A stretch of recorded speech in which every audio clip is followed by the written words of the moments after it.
Shalom Teens, bagaimana kabar kalian? Masih tetap semangat kan di dalam Tuhan? Wah, senang sekali nih kita bisa berjumpa kembali di ibadah online TX Passion Basilia. Jangan lupa like, comment, subscribe, and share ke teman-teman kalian, supaya mereka juga gak ketinggalan nih ibadah-ibadah kita tiap minggu. Yuk, kita saksikan ringkasan khotbah minggu lalu. Let's go! Hai TX, betul, kita mau dengerin ringkasan khotbah minggu yang lalu yang disampaikan oleh Kak Irwan Marianto. Kak Irwan cerita tentang dunia dilanda dengan yang namanya ketidakpastian. Bagaimana hari-hari ini anak-anak muda, anak remaja yang biasanya suka di sekolah, suka berkumpul sama teman-teman, suka nongkrong bareng, tapi sampai beberapa bulan ini dengan situasi sekarang nggak pasti kapan lagi kita kembali seperti dulu, nongkrong bareng, minum, makan ropang bareng dan yang lainnya. Bahkan kamu yang kuliah rindu dengan teman-teman barengan kumpul lagi, dan kamu yang ada di sekitar teman-temanmu di lingkunganmu juga. Wah, pokoknya dunia hari ini dilanda dengan ketidakpastian. Ada kadang sampai terjadi di dalam keluarga kita. Kondisi saat ini membuat financial sulit dan keadaan ekonomi keluarga sulit, sampai kita lihat papa mama kita berantem dan berkelahi gara-gara financial problem. Dan akhirnya kita menjadi pusing dan menunggu kapan ini berakhir. Memang di balik ketidakpastian itu kita harus tahu bahwa jawabannya di dalam 2 Samuel ayat yang kelima, pasal 23-25. Kisah bagaimana Raja Daud. Saat itu kita mendengarkan itu adalah jawaban Tuhan. Daud ketika dengan bangsa Filistin berperang dan dia dengan kondisi yang sulit, tetapi Daud memilih untuk berlari kepada Tuhan, dan Daud memilih untuk melibatkan Tuhan.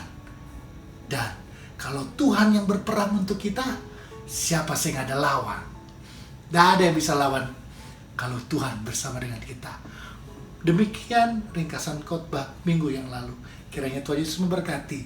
Dan jangan lupa kita akan terus beribadah di tiap hari Minggu jam 11.30 di YouTube channel ataupun Instagram live channel. Dan juga teman-teman bisa membawa persembahan dengan membawa seperti berikut ini. Oke, mari kita sama-sama untuk datang kepada Tuhan. God bless you. Shalom TX, apa kabarnya hari ini? Puji Tuhan. Memang Tuhan kita dahsyat luar biasa ya. Tuhan kita sanggup memberikan kita kekuatan baru. Bahkan Tuhan selalu menyertai kita setiap hari.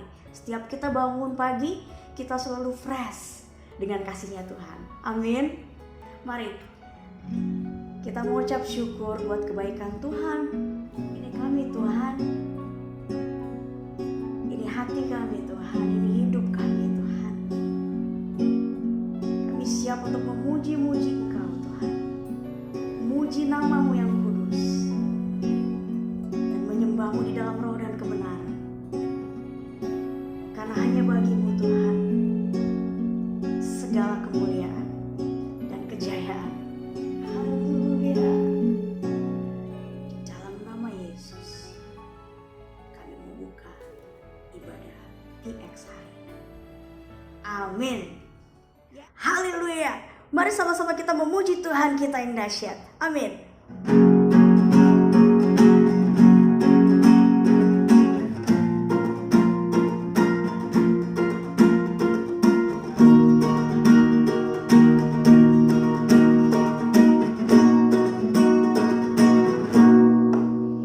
I will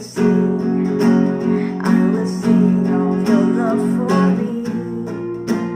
In my life, you're my everything. Chains are broken, my eyes are open. You're my freedom now. You have called me out from the dark. Now I'm running into your light. You've changed my crying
praise you forever with everything in me. Praise the name of Jesus. I praise you forever. I praise you forever. Praise you now. I praise you now. Berbicara pada kami Tuhan Yesus. Hati kami siap ditaburi firman kebenaran-Mu Bapa.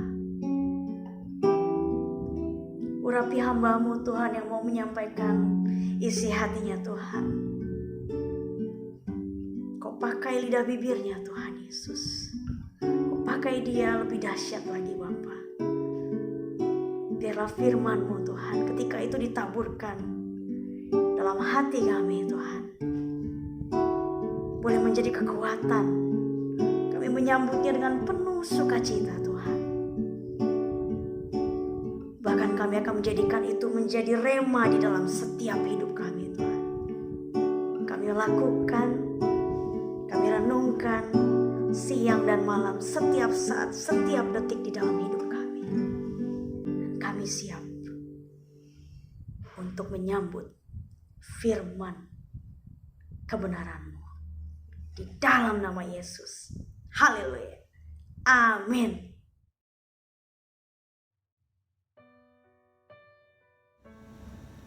Hai guys, haleluya. Ketemu lagi kita di minggu hari ini dengan Kak Doni yang akan sharing tentang firman Tuhan dengan tema reveal. Wow, reveal artinya apa? When the hero, the true hero within us is revealed. Ini cerita tentang siapa sih hero kita yang akan dinyatakan, yang akan disingkapkan. Nah, teman-teman, hari ini Kak Doni mau sharing tentang reveal. Yang Kak Doni percaya teman-teman di dalam kehidupan teman-teman tiap-tiap harinya ada yang menggerakkan, ada yang mendriving. Teman-teman mau melakukan apa, teman-teman mengerjakan apa. Nah, Kak Doni mau bahas tentang apa sih yang menjadi penggerak hidup kita hari ini, sehingga kita boleh disingkapkan, boleh dilihat sesungguhnya dalam hidup kita seperti apa. Kalau dokar, kita dokar ya, dokar itu digerakkan oleh kuda, gitu ya, atau delman gitu ya. Tetapi kita juga lihat yang lain, apa yang sesuatu yang menggerakkan. Contohnya mobil digerakkan dengan mesin yang bekerja gitu ya, dan khususnya dengan bahan bakar, baik itu bensin atau solar atau diesel ya, dan itu bisa menggerakkan. Dan yang lain, kalau yang suka main bola nih, wah, bola digerakkan oleh siapa? Oleh pemain bolanya. Wah, dia akan menendang dengan kencang sampai menuju ke titik gawang dan gol gitu deh. Iya. Nah, ada hal-hal yang menggerakkan dalam kehidupan ini. Lalu bagaimana hidupmu? Bagaimana hidup Kak Doni? Hidup kita digerakkan oleh apa? Yes, digerakkan oleh tujuan hidup. Betul. Nah, sekarang kita sebelum disingkapkan, siapa sih yang ada dalam hidup kita? Bagaimana sih di diri kita ini? Sekarang tujuan hidup kita menggerakkan kehidupan kita hari ini. Tetapi ini adalah tipe yang pertama. Ketika mereka hidupnya digerakkan oleh perasaan yang bersalah. Aduh, pokoknya hidupnya penuh dengan penyesalan. Nyesel gua. Kemarin milih kuliah jurusan yang ini. Aduh, nyesel gua. Atau yang kedua, nyesel kemarin kenapa sebelum pandemi ini gua udah bikin ini, bikin itu. Sekarang pandemi udah gak bisa apa-apa. Aduh, nyesel gua. Di rumah aja begini, padahal gue bisa jalan-jalan ke luar negeri kemarin-marin. Aduh, pokoknya dengan perasaan bersalah. Dan apalagi ada orang yang bersalah karena nyesel sudah menyakiti ibunya, menyakiti bapaknya, menyakiti keluarganya, dan hidupnya bersalah karena ada orang-orang yang mengalami demikian. sehingga dia dikemudikan oleh rasa bersalahnya. Ada orang yang ketika ibunya sampai sakit, mencari uang, mencari nafkah, tetapi anaknya nggak tahu apa yang dilakukan ibunya untuk mencukupi kebutuhan dia sekolah, kebutuhan dia hari-hari. Ketika dia tidak melakukan kehidupan yang benar, dia malah foya-foya, malah dia sembarangan. Ketika ibunya jatuh sakit, apa yang terjadi? Dia menyesal. Sampai ibunya pulang ke sorga, perasaan menyesal dan penyesalan itu, bersalah itu selalu mengemudikan dia. Sehingga dia berusaha menyembunyikan kesalahannya. Dia sedang menghukum dirinya. Dia sedang bagaimana caranya orang gak perlu tahu. Bagaimana, tapi dia melakukan hal yang tidak berkenan di hadapan Tuhan. Dan masa depannya jadi suram. Karena dia membuat pelarian-pelarian dalam hidupnya. Dia lakukan hal-hal yang tidak baik. Dan ini yang terjadi. Seringkali orang ini menyakiti dirinya sendiri. Ini yang mengemudikan. Yang akhirnya hidupnya digerakkan dengan perasaan yang bersalah. Dan apa yang terjadi dalam firman Tuhan, masa depan jadi suram. Tidak tahu bagaimana anugerah Tuhan besar dalam hidup dia. Di dalam kitab Mazmur 103 ayat yang ke-1 sampai dan yang ke-5, itu jelas menceritakan bagaimana kita harus percaya bahwa masa depan kita itu sebenarnya diberikan Tuhan yang luar biasa dengan anugerah yang terindah. Tetapi ini jadi suram karena dikemudikan dengan rasa bersalah. Lalu apalagi? Ada kemarahan, ada kebencian. Ini yang mengemudikan. Karena perasaan bersalah tadi, orang jadi menyakiti hatinya. Lalu cenderung menjadi menyakiti orang lain. Dan orang sering menghina dirinya. Aku nih jelek, aku nih begini. Aduh udah hitam, pendek, pesek. Aduh jelek pokoknya. Dia menghina dirinya. Dia merasa dia tidak berharga. Sehingga dia akhirnya bisa menjadi orang yang rendah diri. Dan memfitnah dirinya sendiri. Sehingga dia berkata, inilah hidup yang diwarnai kemarahan. Kenapa aku begini Tuhan? Kenapa aku dilahirkan kayak gini? Ini yang terjadi. Tujuan hidup hanya ingin balas dendam. Gak bisa ungkapkan kemarahan dan kecewaan kepada orang lain. Dia mau melakukan itu kepada dirinya sendiri. Dan dihancurkan dirinya sendiri. Dan bisa juga menghancurkan keluarganya dari apa yang sudah dilakukan. Dan teman-teman, setelah dari rasa bersalah, rasa kecewa dan benci yang mengemudikan hidupnya hari-hari ini. Tipe yang pertama juga ada orang yang digerakkan oleh dengan rasa takut dan khawatir. Hari-hari ini seringkali kalau kita lihat nih orang tua kita nih, mereka mengalami ya hal-hal yang saat ini. Bagaimana takut dan khawatir yang sedang mereka alami.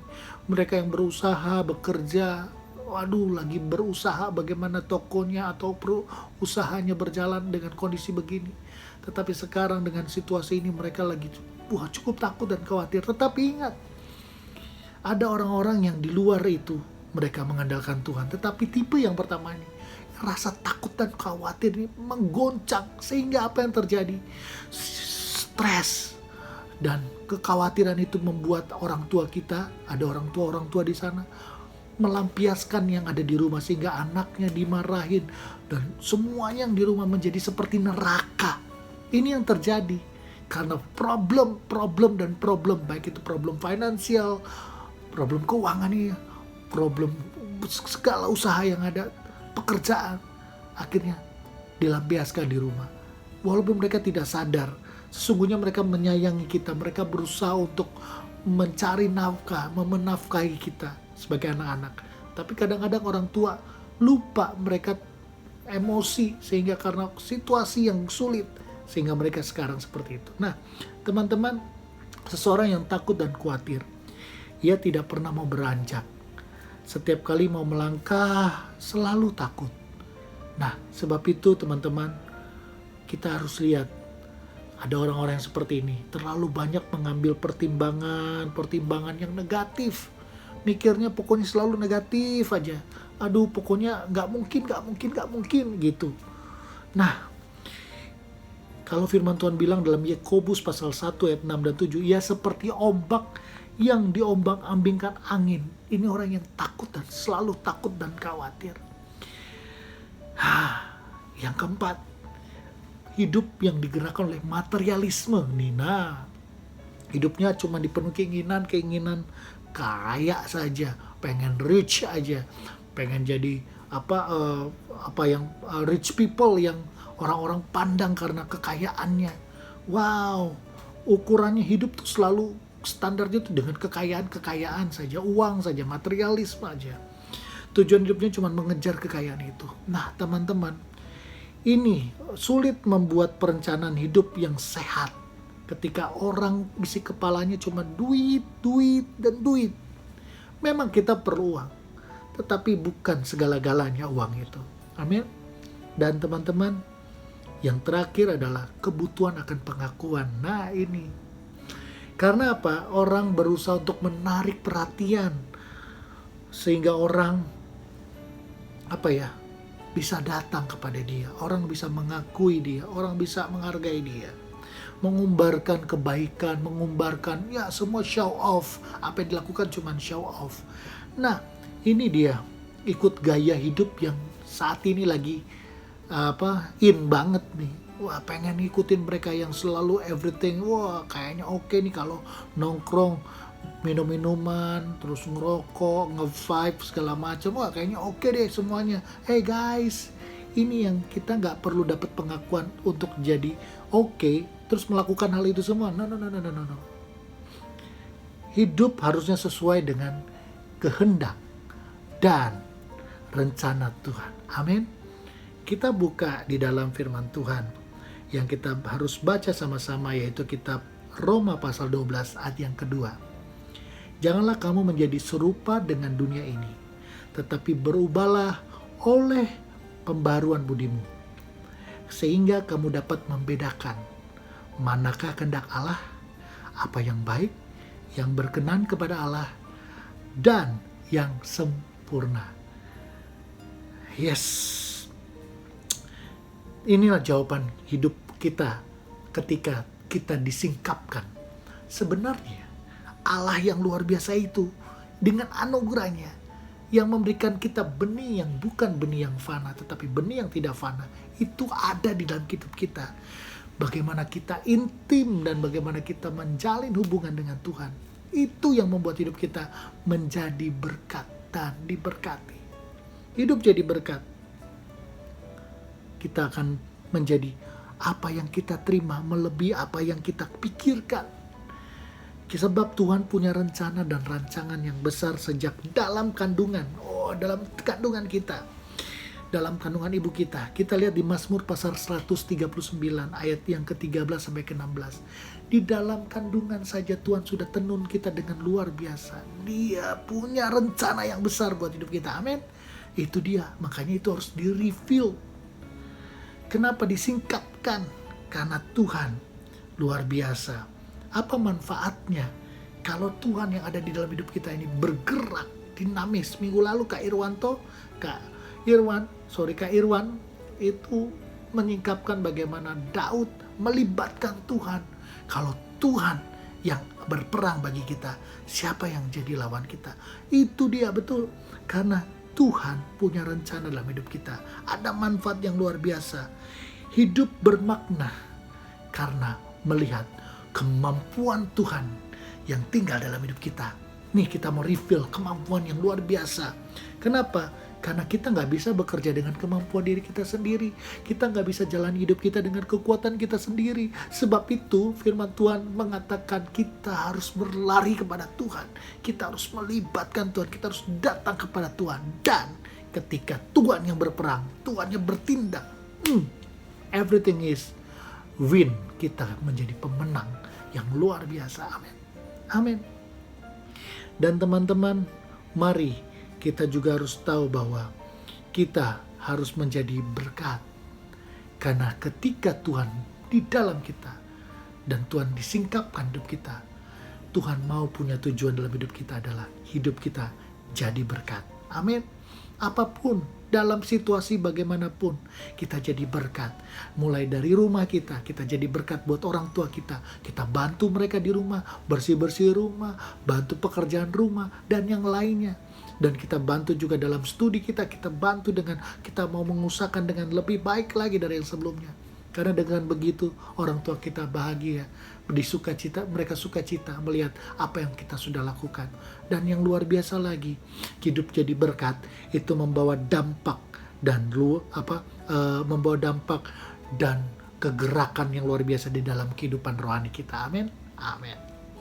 Dan teman-teman, bagaimana kita mengenali tujuan hidup kita sekarang supaya semuanya kita mengerti bahwa Tuhan sudah siapkan.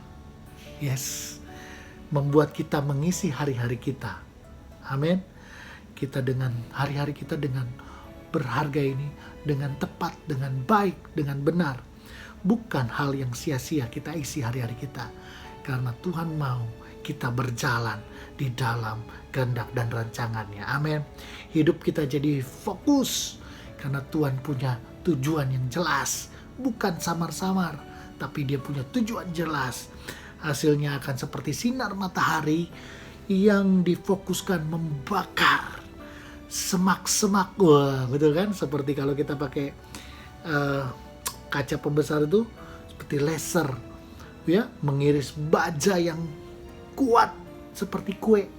Nah, kalau Tuhan udah bekerja fokus, kekuatannya luar biasa. Memiliki tujuan hidup yang jelas menghasilkan energi yang dahsyat. Tapi kalau sebaliknya, tujuan hidupnya nggak jelas, buat hidupnya jadi lemah. Jadi teman-teman, guys, semua, yuk mari kenali hidup kita. Bagaimana di dalam hidup kita ini. Kenali, discover the champion in you, in me, yes. Dan disingkapkan, reveal, dan dialah Sang Juru Selamat kita, Yesus Kristus Tuhan, yang bekerja, yang luar biasa, mengiringi langkah kaki kita dengan penyertaannya. Sehingga ingat, dalam situasi apapun, dalam kondisi bagaimanapun, dia tetap Allah. Ingat Daniel, Abraham, dan semua bagaimana pahlawan-pahlawan iman kita. Mereka luar biasa, sekalipun mereka nggak melihat sepertinya jawaban Tuhan di depan mata mereka, tetapi mereka tetap firm, percaya kepada Tuhan yang memiliki rancangan yang kuat. Dan lihat, bahkan di dalam tungku api, sekalipun yang menyala, dia tidak terbakar. Itulah Daniel dan Abraham. Bagaimana hidupnya yang sudah luar biasa, umurnya sudah tua, tetapi dia boleh menjadi bapa dari segala anak bangsa. Dan beginilah apa yang Tuhan mau dalam hidup kita. Guys, ingat, di dalammu lebih besar dari apa yang ada di sekitarmu. God bless you all. Dialah Yesus Kristus Tuhan kita. Dan mari kita berdoa, dan mari saatnya kita terima doa berkat untuk kita semua. Haleluya. Terima kasih Tuhan. Bila hari ini kami boleh bersyukur kalau Tuhan menyingkapkan buat kami bagaimana kami boleh mengenal lebih lagi siapa Tuhan itu dan Yesus yang jadi juru selamat kami yang luar biasa menggerakkan hidup kami. Terima kasih Tuhan, saatnya kami akan menerima berkat daripada Tuhan. Dan anak-anak, teman-teman, terimalah berkat daripada Tuhan. Tuhan memberkati engkau dan melindungi engkau. Tuhan menyinari engkau dengan wajahnya dan memberi engkau kasih karunia. Tuhan menghadapkan wajahnya kepadamu dan memberi engkau damai sejahtera hari ini sampai Yesus datang kedua kali lagi. Maranatha. Amin. God bless you. Sampai ketemu di minggu yang akan datang. Bye-bye.